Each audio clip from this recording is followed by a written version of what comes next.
Recently কিভাবে বাংলাদেশ ব্যাংকের আগের গভর্নর আহসান এস মনসুরকে রিমুভ করা হয়েছে এবং কিভাবে একজন নতুন গভর্নরকে নিয়োগ দেওয়া হয়েছে। এই রিমুভাল প্রক্রিয়া এবং নতুন নিয়োগকে আমাদের সহকর্মী অ্যাডভোকেট আব্দুল্লাহ আল মামুন চ্যালেঞ্জ করেছে, কেন এইটা অবৈধ হবে না। আইনে পরিষ্কারভাবে রয়েছে, কোনো গভর্নরকে রিমুভ করতে হলে তার অযোগ্যতা, ইনক্যাপাবিলিটি অ্যান্ড ইনক্যাপাসিটি দেখাতে হবে। হাসান মনসুরের ক্ষেত্রে এগুলো কিছু ছিল না এবং নতুন নিয়োগের ক্ষেত্রে আইনে ক্লিয়ারলি আছে, কেউ যদি ব্যাংক ডিফল্টার হয় তাহলে তাকে গভর্নর হিসেবে নিয়োগ দেওয়া যাবে না।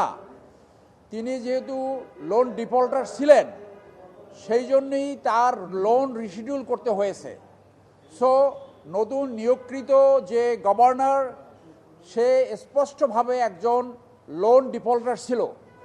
এছাড়াও পত্রিকায় বের হয়েছে এই বর্তমান যে গভর্নর, তার সাথে বাংলাদেশে ব্যাংক লুটপাটকারী, ব্যাংক ধ্বংসকারী এস আলমের ব্যবসায়িক প্রতিষ্ঠানের শেয়ার রয়েছে এবং তার যোগসাজশ রয়েছে। ধারণা করা হয় এস আলম ম্যানিপুলেট করে তাকে এইখানে গভর্নর হিসেবে নিয়োগ করতে সমর্থ হয়েছে। 5ই আগস্টের পরে এই ধরনের নিয়োগ জনগণ প্রত্যাখ্যান করেছে। আপনারা সোশ্যাল মিডিয়া এবং পেপার পত্রিকায় বিভিন্ন ধরনের আলোচনা, সমালোচনা এবং পর্যালোচনা দেখেছেন। সাধারণ মানুষ এটাকে ভালোভাবে নেয়নি। 5ই আগস্টের পরে এই ধরনের নিয়োগের ক্ষেত্রে মানুষ অত্যন্ত এগ্রিপ্ট হয়েছে।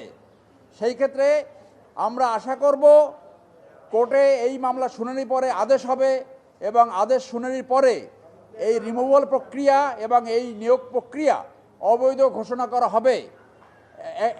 একই সাথে আপনাদের মাধ্যমে আহ্বান জানাবো, সরকার এই নিয়োগ প্রক্রিয়াটা যেন দ্রুত তদন্ত করে এর বিরুদ্ধে ব্যবস্থা গ্রহণ করে। এই ধরনের একজন লোককে বাংলাদেশ ব্যাংকের গভর্নর নিয়োগ করার অর্থ হলো আপনার এই যে শুটকির পাহারাদার হিসেবে বিড়ালকে বসানো।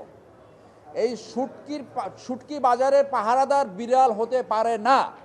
তিনি বাংলাদেশ ব্যাংকের গভর্নর হওয়ার সাথে সাথে কোনো একটি ব্যাংকে 1000 কোটি টাকা ইতিমধ্যে সেখানে দিয়েছেন এবং আরও জানা যায় তার বাবার একটা ইন্ডাস্ট্রি, সেই ইন্ডাস্ট্রিতে সে 800 কোটি টাকা লোন দেওয়ার ব্যবস্থা করেছেন।